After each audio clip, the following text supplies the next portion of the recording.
যে তাহলে কেস 4 ধরনের: subjective case, objective case, possessive case, vocative case. আমরা ভোকেটিভ কেসটা পরে আলোচনা করব, বাট এখন আমরা subjective, objective, single possessive, double possessive নিয়ে থাকতে চাই। আচ্ছা, তাহলে আমরা অলরেডি জেনে গেলাম I subjective case, me objective case, my single possessive, mine double possessive. তাহলে আমরা সাবজেক্টিভ, অবজেক্টিভ, পসেসিভ সম্পর্কে কিছুটা ধারণা পেয়েছি কিনা? ওকে, সবাই সবাই কিছুটা ধারণা পেয়েছি কিনা? ওকে, ফাইন, ঠিক আছে।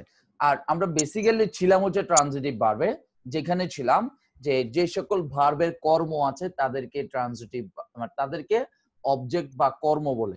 এখন প্রশ্ন হচ্ছে ভাইয়া, আমি প্রশ্ন করলাম ক্রিয়াকে, ক্রিয়াকে প্রশ্ন করলাম। আমরা জানি যে বাংলা বাক্যের শেষ শব্দ হচ্ছে ক্রিয়া, আর ইংরেজি বাক্যের সাবজেক্টের পরের শব্দটা হচ্ছে ক্রিয়া।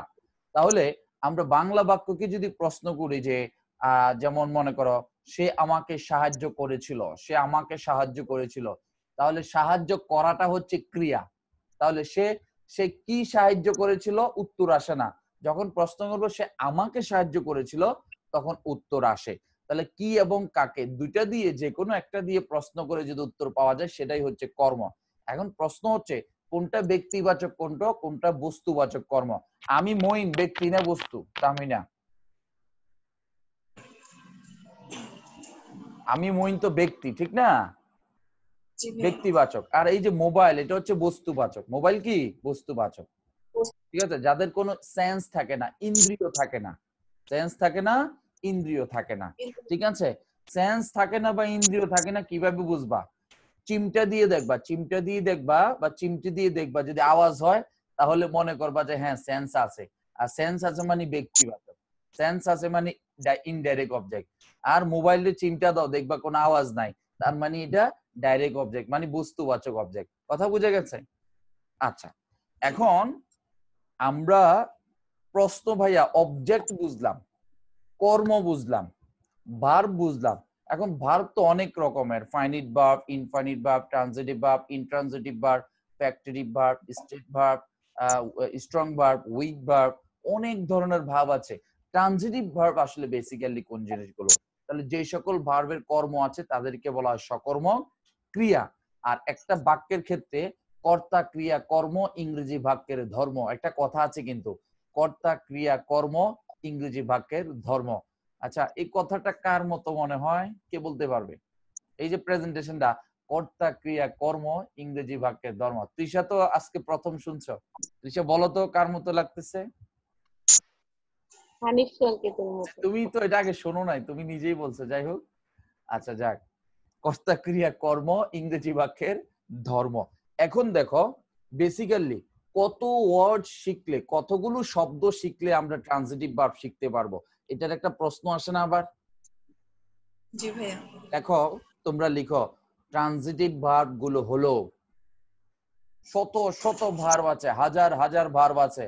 এখন আমরা হাজার হাজার শত শত ভার্ব যদি আমরা শিখতে যাই, তাহলে আমাদের এই রুলস আর মনে থাকবে না। তাহলে আমাদের কতগুলো দরকার, আমি একটা লিস্ট দিয়ে দিচ্ছি তোমাদের।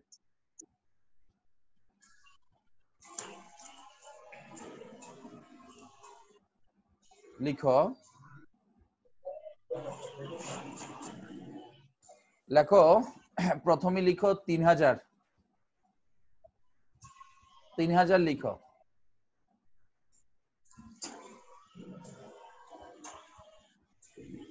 তারপরে লিখো, আচ্ছা 3000 কি বেশি মনে হয়? শিখাটা কষ্ট হবে, ঠিক না? শিখাটা কষ্ট হবে। সালমা মাথায় হাত দিছে, সালমার কাছে মনে অনেক কষ্ট মনে হচ্ছে। সালমা, জি সালমা বলো। জি 3000 অসম্ভব, ঠিক না? জি। তাহলে একটা শূন্য বাদ দাও। হুম। এখন তো ইজি হয়েছে কিছুটা। তাও তাও না, 300 শিখা যাবে না। ট্রাই করলে পারা যাবে। আরেকটা বাদ দাও, আরেকটা বাদ দাও, আরেকটা বাদ দাও। এবার তো আর কিছু বলার নেই, এবার তো শিখা যাবে। জি ভাইয়া। আরেকটা বাদ দাও, যাও। 3টা? 3টা শিখতে হবে, পারা যাবে? অবশ্যই। বলো, আজকে, আজকে এই মুহূর্তে এই মুহূর্তে তিনটি শব্দ মুখস্থ করব ইনশাআল্লাহ। ইনশাআল্লাহ। তাহলে 3000 থেকে 3 চলে আসছে। সো আমাদের আজকেই মুখস্থ করা উচিত। দৈনিক 3টা শব্দ হলে আজকেই এখনই শিখবো আমরা 3টা। একটু কষ্ট করে আমরা বইয়ের এক্সাম্পল গুলো দেখলেই বের হয়ে যাবে কোন কোন শব্দগুলো। 1 নাম্বার সেন্টেন্সে হেল্পড শব্দটা নিচে দাগ দাও। Helped. 2 number sentence correct incorrect let you and let শব্দটা নিচে দাগ দাও।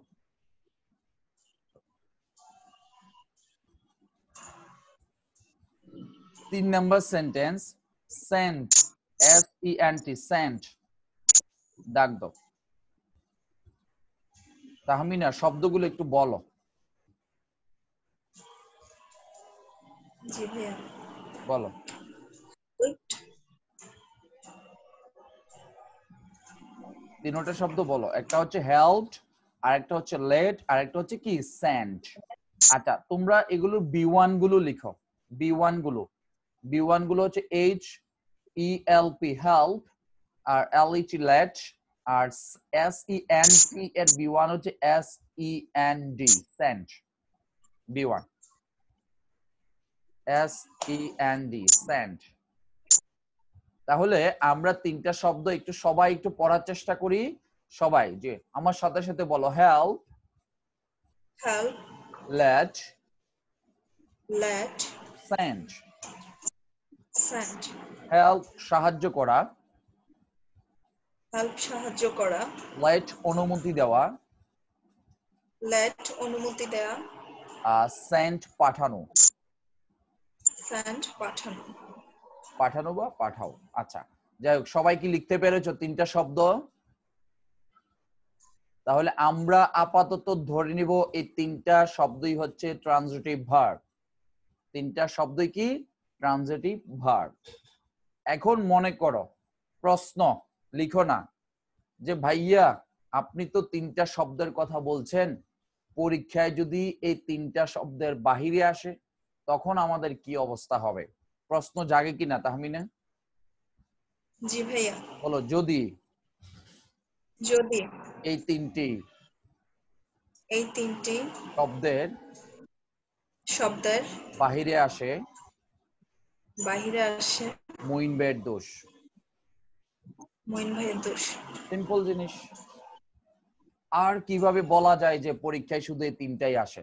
এটা আমার 10 ইয়ার্স পড়ানোর এক্সপিরিয়েন্স আর বিগত 20 বছরের কোশ্চেনের এক্সপিরিয়েন্স থেকে বলছি। তাহলে আমরা এই 3টা শব্দই আপাতত পরীক্ষার জন্য শিখবো। কেউ যদি জানতে চাও ট্রানজিটিভ ভার্বের লিস্ট দেখে বিভিন্ন বই থেকে শিখতে পারো, কোনো অসুবিধা নাই। অথবা আমার কাছে যদি তোমরা জব সেকশনের জন্য পড়ো আর অনেক লম্বা লিস্ট পাবে ইনশাআল্লাহ। আপাতত আমরা 3টা শব্দে থাকতে চাচ্ছি। সো ট্রানজিটিভ ভার্ব নিয়ে কারো কোনো কোশ্চেন থাকার কথা না। সবাই এক আঙ্গুল দেখাবে। ওকে, আমরা ধরে নিলাম ট্রানজিটিভ ভার্ব কাকে বলে, কি ধরনের কিছুই জানি না, জাস্ট 3টা শব্দ চিনি, এই 3টা শব্দে ট্রানজিটিভ ভার্ব। তাহলে ভাই এত কথা কেন বললেন? এটা বলার জন্য বলা, বোঝানোর জন্য বলা, কারণ তোমরা বুঝতে এসেছো। ঠিক আছে? Okay fine. এবার আসো প্রিপজিশন। আমরা প্রিপজিশনের কথাটা শুনলেই যাতে আমাদের ওই যে গাড়ির কথা মনে চলে আসে। আমরা যে প্রথম ফ্রি ক্লাসে গাড়ি একে 32টা প্রিপজিশন শিখেছিলাম। কোনো কিছুর উপরে লেগে থাকা বুঝালে অন হয়, কোনো কিছুর নিচে লেগে থাকা বুঝালে আন্ডার হবে, কোনো কিছু মধ্য বুঝাতে ইন হবে, পাশাপাশি বুঝাতে বিসাইড হবে, over, ahead, in front of, behind, for, অনেকগুলো প্রিপজিশন আমরা শিখেছিলাম। আমরা ধরে নিব সেই প্রিপজিশন গুলোর কথাই আমরা বলছি। ঠিক আছে কিনা? তাহলে তাহমিনা আমরা কি বলতে পারি ট্রানজিটিভ ভার্ব এবং প্রিপজিশন নিয়ে আমাদের আর কোনো কোশ্চেন নাই? জি ভাইয়া। এখন আসি আমরা এরপরে প্রোনাউন বলতে কি বোঝাচ্ছি। তাহলে আমি হচ্ছি মঈন, তোমাদেরকে কে ইংরেজি শিখাচ্ছে এই মুহূর্তে? মঈন ভাইয়া। তাহলে মঈন হচ্ছে একজন ব্যক্তির নাম। এখন কোনো কিছু যদি কোনো কিছুর পরিবর্তে ব্যবহার করতে হয়, কোন নাউনের পরিবর্তে যেটাকে ব্যবহার করি সেটাকে আমরা প্রনাউন বলি। এটা লিখতে হবে না, আমরা জানি। তাহলে নাউনের পরিবর্তে যেটা ব্যবহার করি সেটাকে আমরা কি বলি? প্রনাউন বলি। প্রনাউন অনেকগুলো প্রকার আছে। Personal pronoun, indefinite pronoun, relative pronoun, demonstrative pronoun, distributive pronoun, reflexive pronoun, তারপরে হচ্ছে রিলেটিভ প্রনাউন, ইন্টারগেটিভ প্রনাউন। আমরা এত দূরে যাচ্ছি না, আমরা জাস্ট নাউনের পরিবর্তে যা বসে তাই হচ্ছে প্রনাউন। যেমন মইন হচ্ছে মইন টিচার্স ইংলিশ, মইন আমাদেরকে ইংরেজি শিখায়। এখন মইনের পরে যদি কোনো প্রনাউন ব্যবহার করতে চায়, মইন যেহেতু একজন ব্যক্তি, মইন যেহেতু একজন থার্ড পারসন সিঙ্গুলার, তাহলে তোমরা যদি বলো তাহলে বলতে হবে হি, আর আমি যদি বলি তাহলে বলতে হবে আই। আশা করি বুঝতে পারছো। আই মানে আমি, তোমরা বললে বলতে হবে হি। ঠিক আছে? তাহলে আই এবং হি হচ্ছে প্রনাউন। আমার সাথে সাথে সবাই একটু প্রনাউন গুলো বলো, পার্সোনাল প্রনাউন গুলো বলো। আমি, আমি, আমরা, আমরা, তুমি, তুমি, তোমরা। সবাই বলো, সবাই। তোমরা, সে, সে, সে, সে, তারা, তারা, ইহা। ইহা। ওকে, আমি তোমাদেরকে তাড়াতাড়ি শিখেছিলাম। আমি, আমরা, তুমি, তোমরা, সে, সে, তারা, হে। আমি, আমরা, তুমি, তোমরা, সে, সে, তারা, হে। I, we, you, you, he, she, that. আমি, আমরা ফার্স্ট পারসন, তুমি, তোমরা সেকেন্ড পারসন, সে, সে, তারা, হে থার্ড পারসন। তো আমি সিঙ্গুলার, আমরা প্লুরাল। তাহলে আমি first person singular, we first person plural, you second person always plural, third person singular হচ্ছে হি, শি, ইট, আর দে হচ্ছে থার্ড পারসন প্লুরাল। এগুলো ব্যাখ্যা বিশ্লেষণ আমরা বেসিক ইংলিশে আলোচনা করেছি। তোমরা যারা নতুন স্টুডেন্ট আছো, তৃষা, তৃষা একটু বলো। হ্যাঁ তৃষা, শুনতে পাচ্ছ?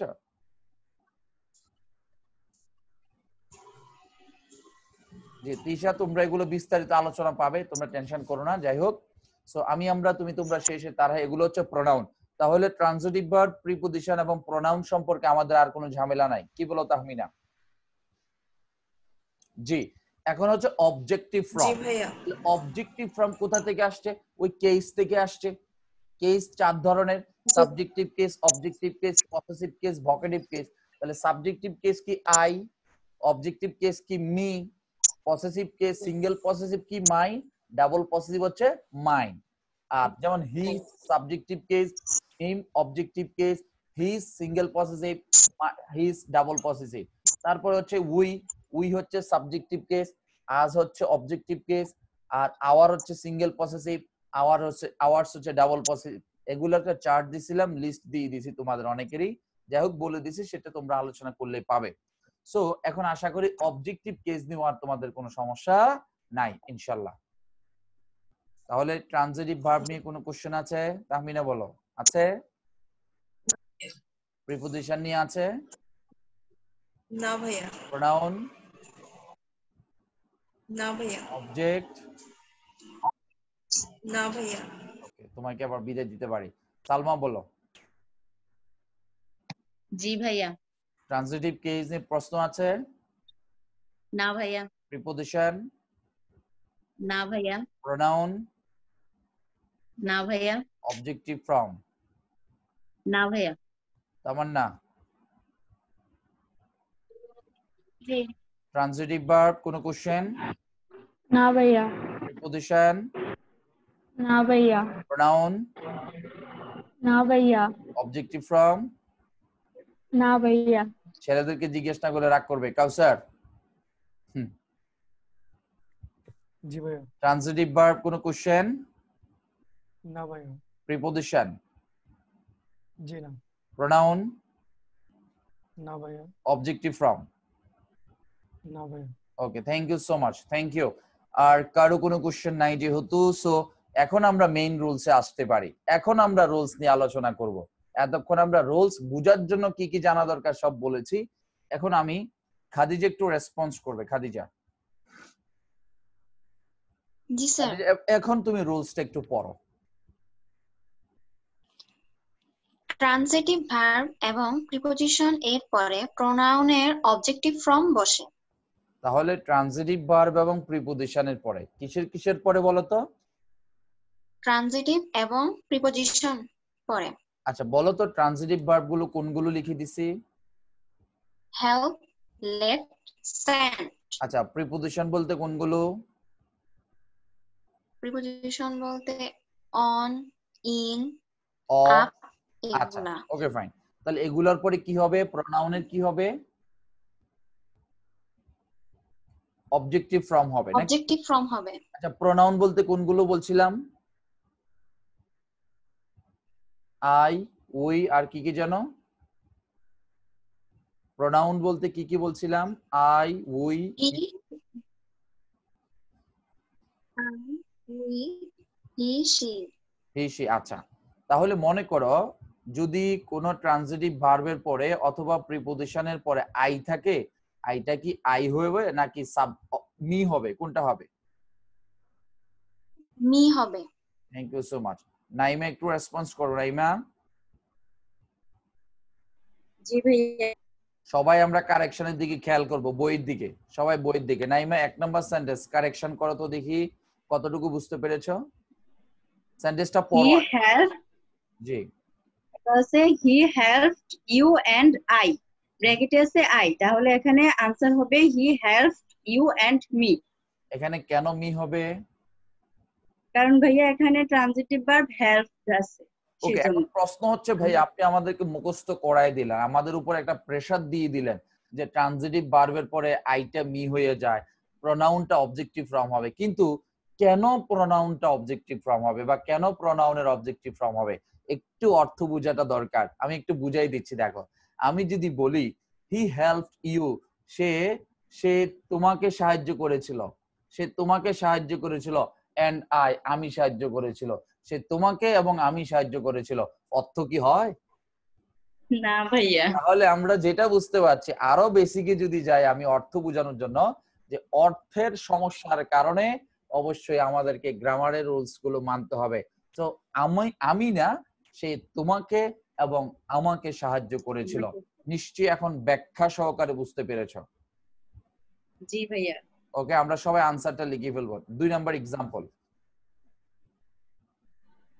let you and I go, এখানে আনসার হবে let you and me go. let you and me go। আচ্ছা, let you, সে তোমাকে অনুমতি দিল, and আমি go, সে তোমাকে অনুমতি দিয়ে সে তোমাকে অনুমতি দেয় যাওয়ার জন্য এবং আমি অনুমতি দেয়, সে তোমাকে এবং আমি অনুমতি দেয় যাওয়ার জন্য। হবে সে তোমাকে এবং আমাকে। তো আমাকে ইংরেজি কি? মি। আমাকে ইংরেজি কি? মি। তাহলে আইটাকে কি করতে হবে? মি করতে হবে। আর আই শব্দের অর্থ হচ্ছে আমি, তাহলে আমি হবে না, আমাকে হবে। জি, next example. between you and I nobody should come, জি, এখানে between একটা প্রিপোজিশন আছে, আনসার হবে between you and me nobody should come. Okay fine. আইটা কি হয়ে যাবে? মি হয়ে যাবে। এখন অনেকে প্রশ্ন করতে পারে ভাই ইউ তো পরিবর্তন হচ্ছে না। ভাই দেখো, আরে ইউ এর সাবজেক্টিভ ফ্রম ও ইউ, ইউ এর অবজেক্টিভ ফ্রম ও ইউ। অনেকে প্রশ্ন করতে পারো, হয়তোবা এটা হয়তো কাজ না করতে পারে তোমাদের মাথায়, আমি ভেঙে দিচ্ছি। You, you, your, yours, you, you, your, yours. আচ্ছা, next example. I sent the message to they, এখানে আনসার হবে I sent the message to them. অর্থাৎ আমি বাংলাটা একটু বলে বুঝাই। আই সেন্ট দ্য মেসেজ, আমি মেসেজটা পাঠিয়েছিলাম, টু দে, তারা কাছে। আমি তারা কাছে মেসেজটা পাঠিয়েছিলাম। তারা কাছে না তাদের কাছে? তাদের কাছে। তাদের ইংরেজি কি? দ্যাম। তাদের Them. ইংরেজি কি? দ্যাম। তাহলে Them. I sent the message to them, আমি তাদের Them. কাছে মেসেজটা পাঠিয়েছিলাম, মানে বার্তাটা আচ্ছা। পাঠিয়েছিলাম। Thank you so much. Thank you, thank you. সবাই কি বুঝতে পেরেছো?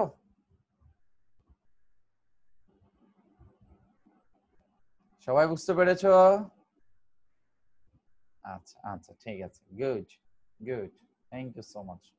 ভালো লাগে আসলে অনেকক্ষণ ধরে কষ্ট করার পরে যদি সব স্টুডেন্টরা বলে যে বুঝতে পেরেছি, সেটাই হচ্ছে আসলে আমাদের সার্থকতাটা ইনশাল্লাহ। সো এতটুকু পর্যন্ত যেহেতু বুঝতে পেরেছো, এই রুলসটা আমরা এখানে শেষ করতে পারি, কি বলো? Okay, thank you so much, thank you.